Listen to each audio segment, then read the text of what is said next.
Thank you so much. I'm not going to talk long. I didn't prepare a speech. I just want to share a few things from my heart. But this is your rally, so I don't want to bore you with a big, long senatorial speech. But I'm State Senator Scott Dibble. I'm the only queer senator in the Senate. You see him, his pronouns.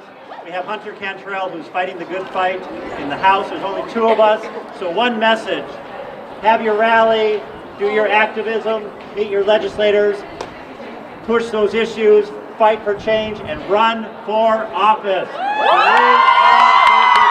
In the legislature, we had 4 last year, now we're down to 2, but we need a whole bunch more.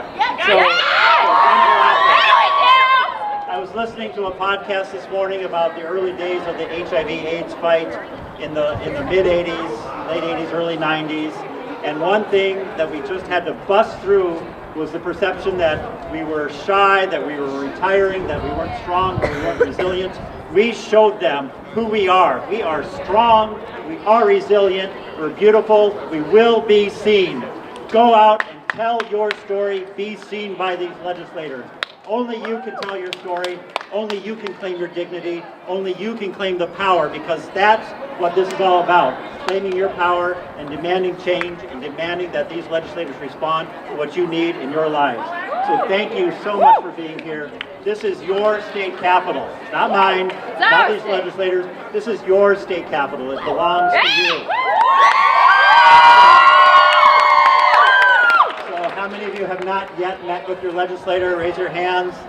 Please do not leave this capitol without finding your legislator and looking at them eyeball to eyeball and telling your truth and demanding to be seen and demanding to be represented, because that's what it's all about. Yes. I actually met this morning with a Republican legislator and I asked him to hear Logan's Law.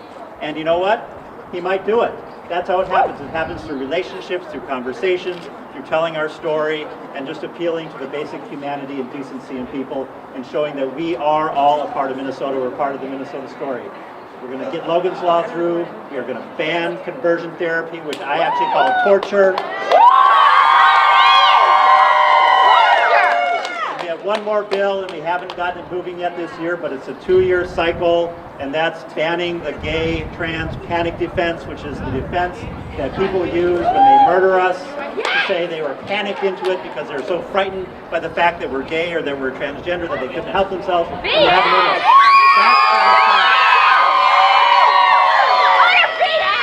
We've got a lot of other issues that we're working on, and certainly making sure that people with HIV/AIDS have access to PrEP and NPEP, making sure they have access to basic services, housing, and continuing to fight the fear and the stigma and the discrimination that they experience. And of course, we're always fighting on behalf of people who are marginalized in all other ways, because anyone who's marginalized, we're a part of that community. That community is a part of us, and we've got a lot of issues. You see a lot of Latino people advocating for driver's license for all. That's our fight too. So thank you very much for being here. You are amazing, you're beautiful, you're powerful. Thank you. We love you. And we love you.